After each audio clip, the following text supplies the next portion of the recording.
Next week will mark 2 months from the last update on the Yu-Gi-Oh! Forbidden and Limited list, and while I do think it's a bit too early to start doing banlist predictions, I do believe it's an appropriate time to look at the format, see how things are lining up, and essentially do a mid-format review. In this short review, I'll be listing the changes that I feel are most likely to happen based on the first half of this Yu-Gi-Oh! Metagame.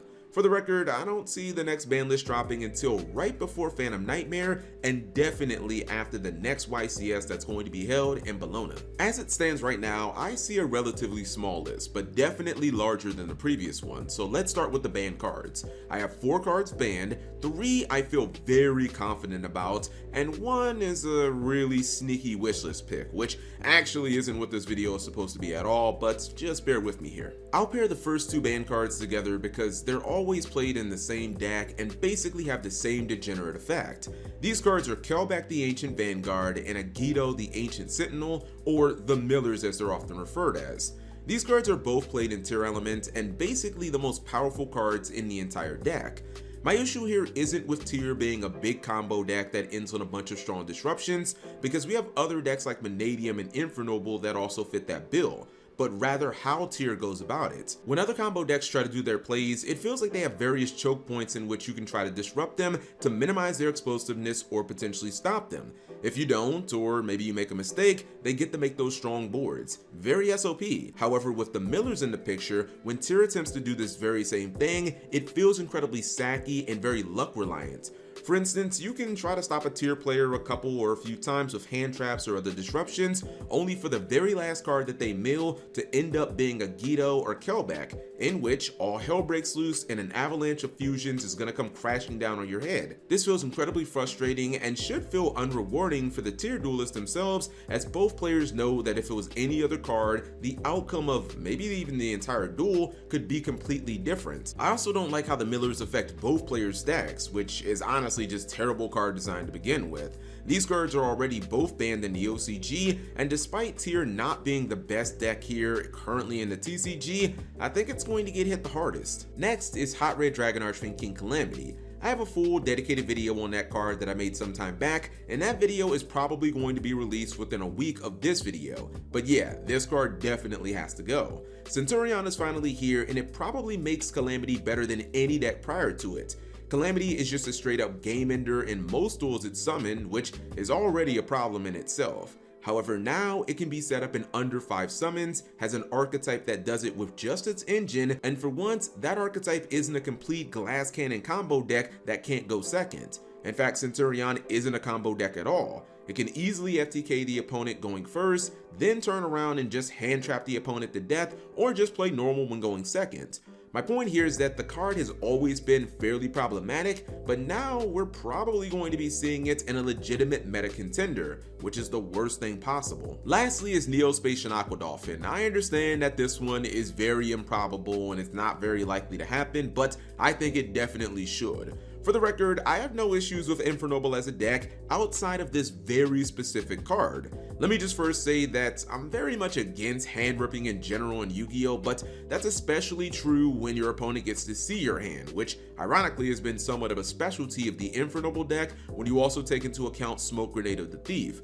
The issue with these cards isn't just the hand knowledge, but also the fact that your opponent gets the ability to take away probably your best counter options. This is doubly true with Aqua Dolphin since it's a GX card and isn't a once per turn in any manner, meaning even if the player doesn't get an ideal rip the first time they use it, they can just banish it, DDR it back, and then rip again when they have a bigger field and the effect can cover more monsters. My limited section is very small. I have Tour Guide from the Underworld here because I believe Konami will want to hit Unchained in some manner, but not directly, so Tour Guide just makes sense from that angle. Tour Guide is very much like Destiny Hero Malicious or Elemental Hero Stratos. These are monsters that transcend the eras of Yu-Gi-Oh! And are insane to meta breaking across multiple eras. Tour Guide was broken throughout Zexal and Dino Rabbit and Wind Up, then it caused tons of havoc and Burning Abyss during Arc V. Now we aren't even using it for XC summons at all, and it's still meta dominant with Link monsters in Unchained. I think at this point it's pretty fair to say that Tour Guide from the Underworld is basically never going to be a bad card,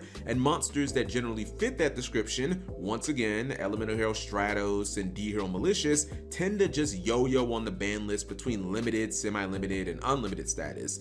Limited also makes sense to me here because Tour Guide at semi-limited status would probably still feel very consistent, especially when you take into consideration Pot of Prosperity digging for 6, so I think that limited is probably the play. Next I have MX Saber Invoker returning from ban status. I don't really feel like a ton needs to be said here. The card was just recently unbanned in the OCG, so I think it's pretty easy to predict that the same thing's going to happen here. Not sure if that's to push the new Goblin archetype that's coming out in Phantom Nightmare, or maybe just something else that Konami is cooking in the kitchen, but it is fairly seldom that Konami will unban a card in the OCG and that it doesn't eventually translate to the TCG, so I guess I'll just throw this here. I would have liked to add Magispector Unicorn Kirin on this list as well at limited status because it just makes so much sense to me with the new Magispector support that's also going to be released in Phantom Nightmare, but oddly enough, Konami hasn't unbanned the card in the OCG yet, so I don't know, maybe they just forgot about it. My final section is semi-limited, where I see 2 cards being moved, but from different directions. First will be Pot of Prosperity. This card just got reprinted in 7 different rarities in the Rarity Collection, and it is as affordable as it has ever been in the TCG, so everyone has access to the card, which ironically seems like the time where Konami might put this baby on the chopping block. Prosperity is available in basically every shiny rarity in the entire game outside of Ghost Rare, so Konami has probably made all the money that they're going to make from this card when it comes to reprints, and also there's been a lot of public outcrying coming from the community and players wanting this card to get hit. Honestly, it makes a lot of sense from both fronts, as players often complain that Prosperity is too strong, especially after side decking, as it gives players the ability to dig 6 cards deep into their deck, trying to see those side deck blowout cards, the ones that when you resolve them, you basically are going to win the game, like, I don't know, Dimensional Barrier against purely a deck that, you know, if it can't exceed, it's not really going to do that much. I also think that, again, the money factor is probably something Konami's going to consider. How much money are they really making off this card in the future, as it's been reprinted in basically every rarity in the game, or every rarity that people would want it in. I don't see Konami going straight for the throat here and having it go from 3 to 1, so we're gonna settle on 2. Lastly is Dragonic Diagram. Yep, this might seem random as heck, which is exactly why I picked it. If you watch my top 5 decks of the format, my meta prediction, you kind of have to go out on a limb and you kind of got to pick a little bit of randomness if you're going to nail these predictions. True Draco has been very slowly, but steadily, I guess you could say, getting their cards back, and this is just another key piece for them.